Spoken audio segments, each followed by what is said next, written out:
A Life After April. Chapter 2. The Things We Settle For. Written by Gabriel Ndayishimiye.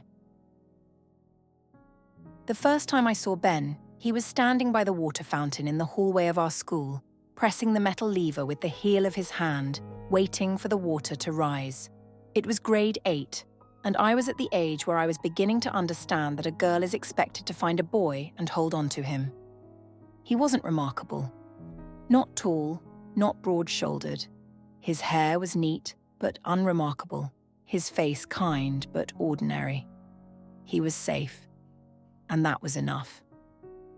The night we kissed for the first time, I remember thinking, this is what love is supposed to feel like.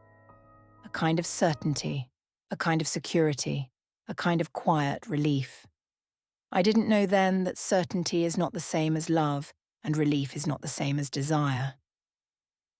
But I was young, and young girls do not question the things that are given to them. I married him in April 1972.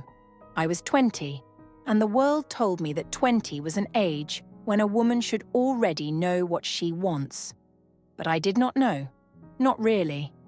What I knew was this, that love was not a thing you waited for. It was a thing you took when it was offered. That a woman who does not marry by a certain age becomes something else, something pitiable, something unfortunate. That no one had ever told me there was an alternative. And so I said yes. I said yes because he was safe. I said yes because he was there. I said yes because there was no one else to say yes to. I do not remember when I first began to feel it. That space, that distance, that absence. At first, I thought it was just how marriage worked. I had seen my parents sit across the room from each other, speaking only in practicalities. Did you get the mail? What time is dinner? The car needs gas. I had seen my mother take my father's indifference as something expected, something inevitable. I had never been taught to expect passion, but I had expected something. A hand at my waist when I turned in the kitchen, a kiss in the morning that was not obligatory, a gaze that lingered. I waited for it, but Ben did not look at me, not in the way a man looks at a woman he desires.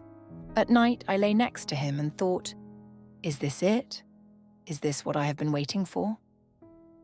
The years passed. I had a daughter, a girl I loved in a way that frightened me, a girl I knew would someday ask me questions I would not know how to answer. By then, I had stopped waiting for him to touch me. There is something that happens when a woman is unwanted. It is not just loneliness, it is doubt. It is the slow, creeping belief that there is something wrong with you. I stared at myself in mirrors, studying my face, my body, my hands. I inspected myself as if I were looking for the flaw. Was I not pretty enough? Was my voice too sharp, my hips too soft, my laugh too loud? I asked myself these things in the dark, in the space between us. But then, the thought came. A whisper, a question I buried under years of rationalization. What if it isn't me? It took me years to say it out loud, years of silence, years of absence, years of making excuses. And then one day, I knew. Ben was gay. Maybe he had always known. Maybe he hadn't. Maybe he had convinced himself that he could do it, live this life, love this woman, build this family. But the body does not lie, and neither does absence. 30 years. I counted them like beads on a string. 30 years of sharing a bed with a man who had never wanted me. 30 years of doubting myself, of questioning my worth, of mistaking endurance for love. 30 years of believing the lie we had both told each other, that this was enough. When it ended, I did not cry. People asked me if I was angry, if I felt betrayed, if I hated him for wasting my life. But how could I hate him? He had not stolen those years from me. I had given them away because I was a woman, because I had been taught to endure, because I had not known there was another way. Later, when I lay in bed alone, I thought about all the women before me who had done the same. the women who had stayed quietly for decades, the women who had stared into the dark beside them, waiting for hands that never reached for them, the women who had mistaken loneliness for duty, silence for stability.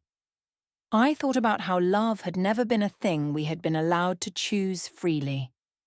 And I thought about how, even now, even after everything, I still wanted it.